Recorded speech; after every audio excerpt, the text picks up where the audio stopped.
September 13th, 1944. If General George Smith Patton hadn't broken through the largest concentration of Tiger tanks ever assembled against United States forces, the entire Third Army would have been stopped dead. Not slowed, not delayed, stopped. 92 Tiger tanks, the most terrifying weapon on treads in the entire Second World War, positioned in 3 defensive lines with a single mission: kill Patton's advance. German High Command bet everything on this deployment. They called him Old Blood and Guts, a name earned through years of leading from the front, charging into battle while other generals commanded from safety behind the lines.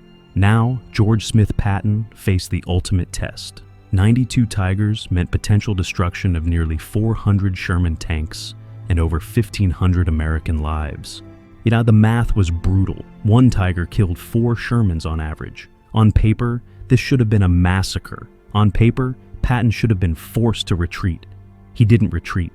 72 hours later, fewer than 5 Tigers remained operational. The rest were burning, abandoned, or blown apart.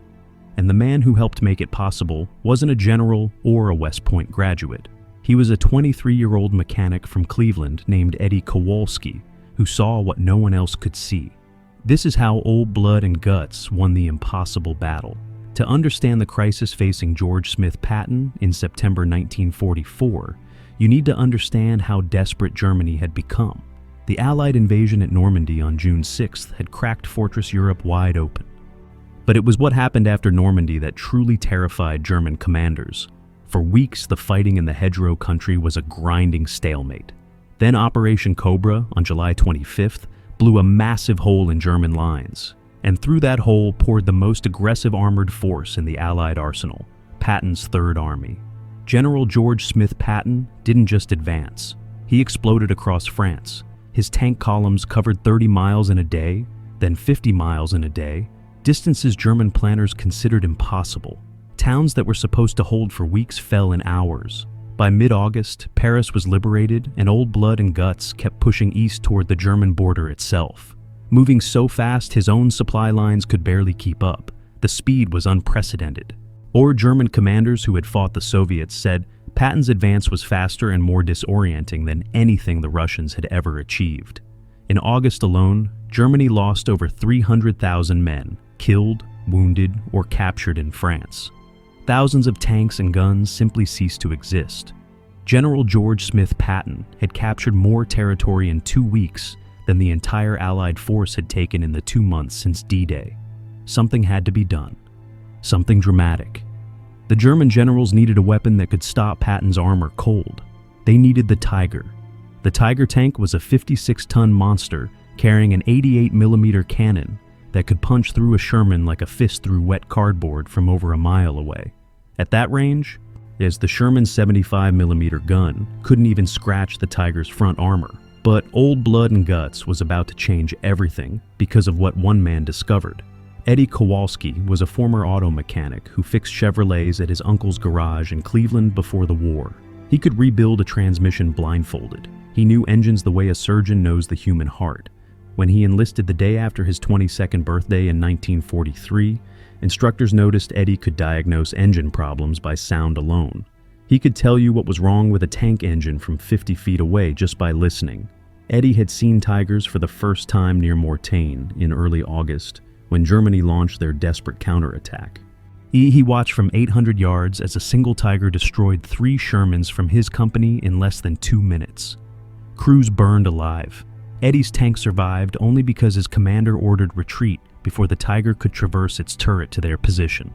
That night, Eddie couldn't sleep, but instead of just fearing the Tiger, he studied it with a mechanic's curiosity. He'd seen how the Tiger moved, how slowly it traversed, how long it took to reposition, how the engine sounded under strain. Something clicked in his mind the same way a diagnosis clicked when he heard a bad valve lifter back in Cleveland. The Tiger was powerful, yes, but it was also a mechanical nightmare. Eddie started collecting information. How fast could a Tiger traverse its turret? About 60 seconds for full rotation compared to 15 seconds for a Sherman. How quickly could it accelerate?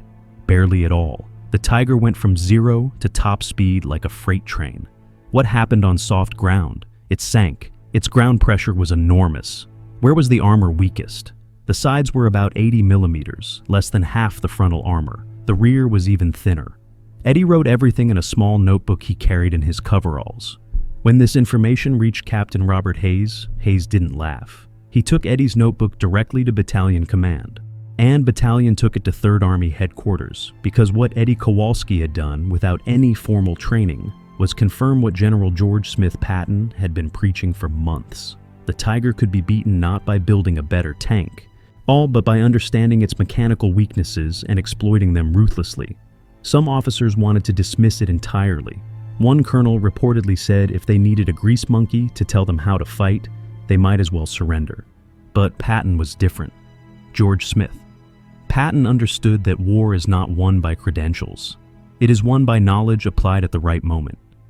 Old Blood and Guts had his staff compile Eddie's observations alongside intelligence reports. The result was tactical guidelines distributed to every tank unit in the 3rd Army. The core insight was devastatingly simple. Stop thinking of the Tiger as an invincible superweapon. Start thinking of it as a machine, and every machine has weaknesses. The Tiger's limits were speed, fuel consumption, mechanical reliability, and turret traverse rate. A Sherman crew that understood these limits could survive. A Sherman company that exploited these limits could win. Meanwhile, German intelligence made their decision. 92 Tigers were being assembled and positioned directly across Patton's line of advance. They called it Operation Eisenhammer, Iron Hammer. The plan was straightforward. Position Tigers in 3 defensive lines across the most likely avenues of American advance, each line supported by infantry, anti-tank guns, and artillery. On paper, it was perfect. 3 walls of the most powerful tanks in the world. German planners estimated it would take Patton's forces at least 2 weeks to break through, if they could break through at all. But could Old Blood and Guts really pull it off? The next 72 hours would tell. That Patton's reconnaissance units detected unusual German armored activity 3 days before the main engagement. Scout planes reported large numbers of heavy tanks moving into concealed positions. Signal intelligence intercepted communications, referencing Tiger units being redeployed. Ground scouts identified Tiger track marks on roads leading to defensive positions. When reports reached George Smith Patton's headquarters, staff officers recommended caution. Slow the advance. Bring up additional forces. Plan a set-piece assault with overwhelming numerical superiority. Old Blood and Guts rejected every recommendation. His response became legendary. He reportedly said, stopping was exactly what the Germans wanted. Every hour he paused was an hour the Tigers spent getting better positioned, better supplied, better prepared. Maybe the Tigers were strongest when sitting still, hulled down in prepared positions with clear fields of fire. So, the last thing General George Smith Patton intended to do was give them time to sit still. Instead, Patton did something his own officers thought was insane. He accelerated the advance. He split his forces into multiple columns approaching from different directions. He requested every available fighter-bomber squadron for close air support. He moved artillery forward to positions dangerously close to the expected engagement zone. And he sent orders to every tank company, including Eddie Kowalski's. Do not stop when you encounter Tigers. Do not engage in long-range duels. Close the distance. Use terrain. Call in artillery. Call in air support. Attack the flanks. Keep moving. Always keep moving. Eddie read those orders sitting on the engine deck of his Sherman on a cool September evening. He looked at his notebook, dog-eared and oil-stained, filled with observations about Tiger weaknesses. Tomorrow, he would find out if those observations were right. This is why they called him Old Blood and Guts, because while other generals played it safe, George Smith Patton charged forward. The morning of September 13th, 1944, broke gray and cool with low fog sitting in the valleys of eastern France. The fog was a gift. It reduced visibility to less than 500 yards, which meant the Tigers' greatest advantage, their ability to kill at extreme range, was temporarily neutralized. First contact came at 6:47 hours. A scout team reported Tiger positions along a ridgeline approximately 1,200 yards ahead. At least 8 Tigers visible, probably more behind the ridge. They were hulled down, only turrets exposed, guns pointed directly down the main approach road, exactly where German intelligence predicted American armor would come. Under standard doctrine, the regiment would have advanced straight down that road. The first company would have been visible to 8 Tiger guns simultaneously. At 1,200 yards, the Tigers would have had roughly 45 seconds of unobstructed firing before Sherman's could close to effective range. 8 Tigers firing every 8 seconds meant approximately 45 rounds of 88mm fire hitting the lead company before they could shoot back. The math was annihilating. Instead, and as Patton's plan went into effect, the lead company stopped short of the ridge. Artillery coordinates were transmitted. Within 3 minutes, 105mm shells began falling on Tiger positions. The explosions forced Tiger crews to button up, closing hatches, losing the external visibility they needed to aim accurately at long range. Simultaneously, Eddie's company and 2 others peeled off the main road, moving through fog along secondary tracks that scouts had identified during the night. Eddie pushed his Sherman through a muddy farm lane, barely wide enough for the tank. His heart hammered. Somewhere ahead and to his right, Tigers sat on that ridge, their guns covering the main road, not expecting anything from this direction. At 0712 hours, Eddie's company emerged from a tree line 600 yards to the left flank of the Tiger position. At that range, the Tiger's side armor of 80mm was vulnerable to the Sherman's 75mm gun. More importantly, the Tiger's turrets were facing the wrong direction, pointed down the main road where artillery was still falling. Lieutenant Morrison gave the order to fire. 5 Shermans from Eddie's company opened up simultaneously on the exposed flanks of the Tiger positions. Eddie felt his tank rock with recoil. Through his periscope, he saw a flash against the side of the nearest Tiger. A hit, then another. The Tiger's turret began to traverse toward them. That slow, grinding rotation Eddie had timed so many times. 60 seconds for full traverse. They had 60 seconds. In those 60 seconds, Eddie's company fired 23 rounds. 4 Tigers were hit from the side. 2 began to smoke. 1 exploded as ammunition cooked off inside. The 4th Tiger's track was shattered, immobilizing it. The remaining Tigers on the ridgeline were now caught between artillery from the front and tank fire from the flank. Their carefully prepared kill zone had become a trap, and they were inside it. At the same moment, P-47 Thunderbolts arrived overhead. The fog had lifted enough for air operations, and Patton's requested air support descended on German positions with rockets and 500-pound bombs. 2 more Tigers were hit from above. 1 took a direct rocket hit to the engine deck and burst into flame. The crew bailed out and ran. Tank destroyers that had circled even wider now appeared on the Tiger's right flank. WM-18, Hellcats, fast and lightly armored but mounting 76mm guns that could penetrate Tiger's side armor at combat range. They fired and displaced, never staying in one position long enough for Tigers to engage them. Within 90 minutes of first contact, 11 of the estimated 15 Tigers in the first defensive line were destroyed, immobilized, or abandoned. United States losses were 4 Shermans destroyed and 2 damaged. The ratio that was supposed to be 4 Shermans per Tiger had been almost reversed. This was the genius of Old Blood and Guts. He refused to fight the battle the enemy expected. The first line was broken, but behind it, at least 60 more Tigers waited, and the Germans had been watching. They had seen their first line collapse in minutes instead of holding for days, and they were already adapting. German General Fritz Bayerlein, commanding Panzerlehr Division and coordinating Tiger operations, convened an emergency meeting with surviving Tiger Company commanders. Bayerlein had fought under Rommel in North Africa. He understood that clinging to doctrine when doctrine was failing meant death.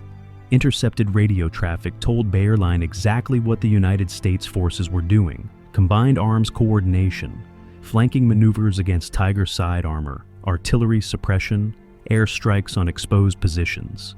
Bayerlein's orders were radical. Abandon the remaining 2 defensive lines. Disperse the Tigers into teams of 2 or 3.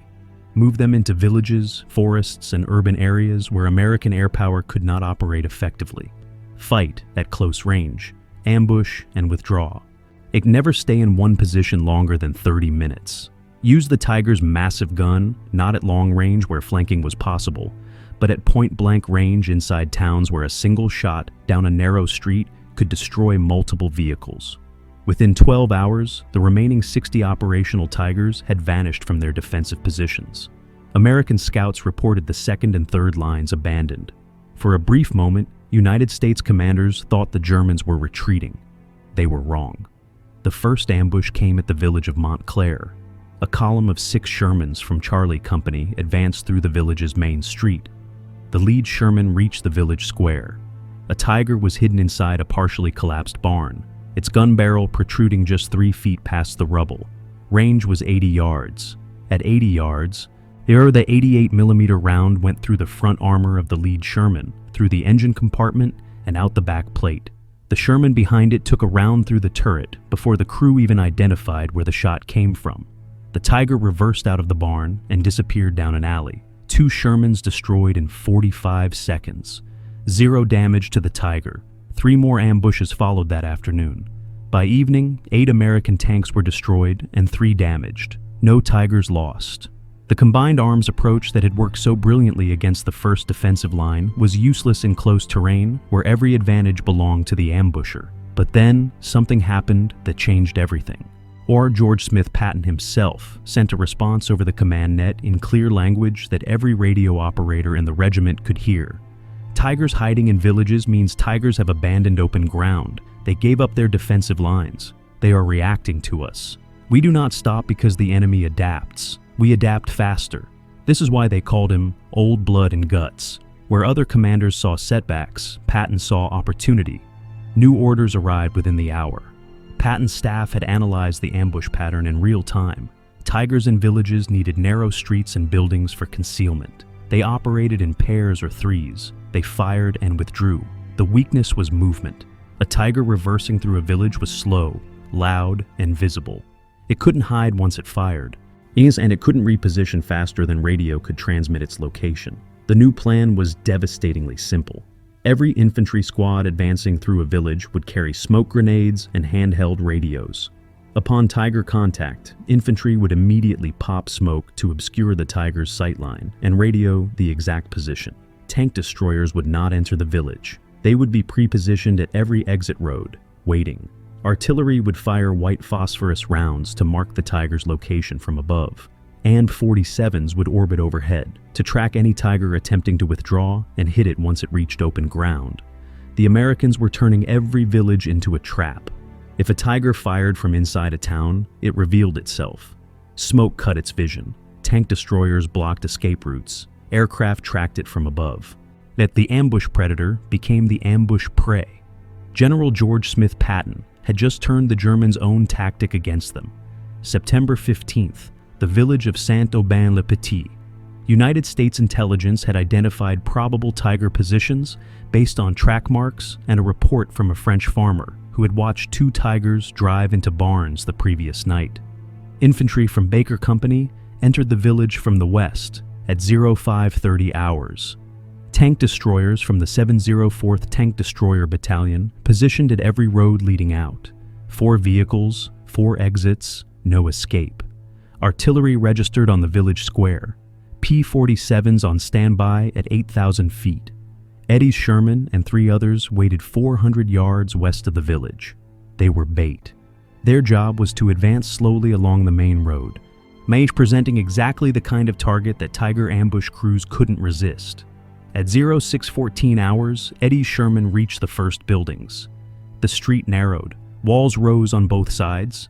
At 0617 hours, the Tiger fired. The round passed 3 feet above Eddie's turret, close enough that the shockwave cracked Morrison's periscope. The Tiger was in a barn 120 yards ahead. It had aimed for the turret and missed high. Eddie was alive by 36 inches. Morrison screamed into the radio. "Tiger! Barn! East side! 120 yards! Main Street!" Everything happened simultaneously. Smoke grenades flew from infantry positions. Within seconds, white smoke billowed across the road, cutting the Tiger's line of sight. The Tiger fired again, blind. And Eddie threw the Sherman into reverse and backed out of the kill zone at full speed. Artillery opened up, not on the barn, but on the roads east of the village. White phosphorus rounds burst in brilliant white clouds, marking every exit route. The P-47s overhead banked hard, pilots looking for movement. Inside the barn, the Tiger crew made their decision. They couldn't see, they couldn't stay, they had to move. The Tiger's engine roared. It crashed through the barn's rear wall and turned onto a side street heading east toward the nearest bridge. It never reached the bridge. A tank destroyer from the 704th was positioned 200 yards from the bridge, hull down behind a stone wall. The Tiger came around a corner at 12 miles per hour, turret still facing west toward the smoke. The tank destroyer fired twice. Both rounds hit Tiger side armor at 200 yards. The first penetrated. The second detonated ammunition inside the hull. The Tiger erupted in flames. The second Tiger in the village tried to withdraw north. A P-47 pilot tracked it from overhead, radioing its position to a second tank destroyer, covering the northern road. The Tiger emerged from between two houses into a narrow lane. The tank destroyer fired from 300 yards. First round hit the front drive sprocket, immobilizing the Tiger. The crew bailed out. 2 Tigers engaged. 2 Tigers destroyed or captured. 0 American tanks lost. 0 United States fatalities. This was the brilliance of General George Smith Patton. He turned every German advantage into a death trap. Saint-Aubin-le-Petit became the template. Within 24 hours, and every company in the regiment had received the new tactical procedures. Within 48 hours, the approach spread across the entire 3rd Army sector. The results were staggering. In the 3 days before the village trap tactic was implemented, Tiger ambushes had destroyed 14 American tanks and killed 37 men. In the 3 days after, United States forces engaged and destroyed 19 Tigers while losing only 5 Shermans. The kill ratio had shifted from nearly 3-to-1 in the Tiger's favor to almost 4-to-1 in favor of Old Blood and Guts forces. German commanders noticed the shift immediately. Bayerlane's after-action reports captured after the war revealed growing desperation. His dispersal tactic had worked for barely 48 hours before the Americans adapted. Tiger losses accelerated. Their crews were increasingly reluctant to engage, knowing that firing their gun was essentially signing their own death warrant. Some crews abandoned their Tigers without firing at all, preferring capture to the near certainty of destruction. By September 18th, 5 days after the first engagement, 67 of the original 92 Tigers were destroyed, captured, abandoned, or immobilized. 25 remained nominally operational, but fuel shortages had reduced that number to perhaps 15 that could actually move and fight. German High Command's Iron Hammer operation had not just failed, it had become a catastrophe. What other generals said about George Smith Patton after this battle became legendary. British Field Marshal Bernard Montgomery, often Patton's rival, admitted, "The man has an instinct for armored warfare that borders on supernatural." General Omar Bradley stated in his memoir, "Patton understood something the rest of us were still learning, that speed and aggression are armor in themselves." But perhaps the most telling testimony came from captured German officers. A Tiger Company commander, captured near Saint-Aubin-le-Petit, was interrogated by United States intelligence on September 20th. The transcript, declassified in 1998, includes this exchange. "Who do you fear most among Allied commanders?" "Patton, always Patton." "Why Patton specifically?" "Because he does not fight the way we expect. We prepare for one battle. He brings us 3 different battles simultaneously. Our Tigers are the best tanks in the world, but against Patton, they die like all the others." The strategic impact extended far beyond one sector. Intelligence reports on Patton's anti-Tiger tactics were distributed to every Allied army in the European theater. British forces adopted modified versions within weeks. The psychological effect on German armored forces was profound. Tiger crews who had entered battle believing themselves invulnerable now understood they were priority targets in a sophisticated killing system. German war production records show that by October 1944, requests from field commanders for Tiger replacements dropped sharply. Not because Tigers weren't needed, but because commanders had concluded that committing Tigers against Patton's forces was simply feeding expensive machines into a destruction system. And the myth of the invincible Tiger was dying in the fields and villages of eastern France, killed by the man they called Old Blood and Guts. Eddie Kowalski received a Bronze Star for his role in the Saint-Aubin-le-Petit engagement. But the real story, The story that explains why General George Smith Patton succeeded where others would have failed goes deeper than one battle or one mechanic's observations. The combined arms anti-armor tactics that Patton's Third Army perfected against the Tigers in September 1944 became the foundation of United States armored doctrine for the next 8 decades. The principle was revolutionary. No single weapon system wins battles. Coordinated systems win battles. A tank alone is vulnerable. A tank supported by artillery, air power, infantry, and specialized anti-armor vehicles is part of a killing system that can defeat any individual weapon, no matter how powerful. This principle was codified in United States Army Field Manual 1733, published in 1946, which explicitly referenced the Tiger engagements as case studies. The manual was updated for the Korean War, where American forces used nearly identical tactics against North Korean T-34 tanks. In Vietnam, the combined arms approach evolved to include helicopter gunships. During the Gulf War in 1991, an American M1 Abrams tanks faced Iraqi T-72s and destroyed over 3,000 Iraqi armored vehicles in 100 hours, while losing fewer than 50 tanks. A kill ratio that traces its tactical DNA directly back to what Old Blood and Guts accomplished in 1944. NATO doctrine during the Cold War was built around the assumption that Soviet heavy armor would pour through the Fulda Gap. The response plan, called Air-Land Battle Doctrine, was essentially Patton's principles scaled up to a continental level. Combined arms, multiple axes of attack, deep strikes against supply lines, relentless tempo. Never let the enemy fight the battle they planned for. Military academies from West Point to Sandhurst to Saint Cyr taught the Tiger engagements as textbook examples of how tactics defeat technology. And over 40 nations adopted variations of this doctrine. Military historians estimate that the combined arms revolution that crystallized under George Smith Patton's command has influenced the training of over 12 million soldiers across the Western Alliance in the 8 decades since. But the biggest lesson isn't about tanks or tactics. It's about where good ideas come from. Eddie Kowalski was a corporal, a mechanic with no military academy education, no training in tactical doctrine, no credentials that anyone would have recognized. He was, by every institutional measure, the last person who should have been contributing to armored warfare strategy. And yet, his observations were right. Not because he was a genius, but because he looked at the Tiger the way he looked at a Chevrolet with a bad transmission. He saw a machine. And every machine has limits. This is what separated General George Smith Patton from other commanders. While career officers saw doctrine and history, Patton saw possibilities. While others insisted on credentials, Old Blood and Guts insisted on results. When Eddie Kowalski's notebook reached Third Army headquarters, other generals would have dismissed it. Patton studied it. He recognized that the mechanic who understood machines had seen what the experts missed. In 1998, a military historian named Dr. Robert Callahan discovered a document at the National Archives, a single typewritten page dated October 1944. It was a recommendation from Lieutenant Colonel Whitfield to Third Army Intelligence proposing that the anti-Tiger tactical procedures be officially attributed to Corporal Edward J. and Kowalski and designated the Kowalski Protocols. The recommendation was denied.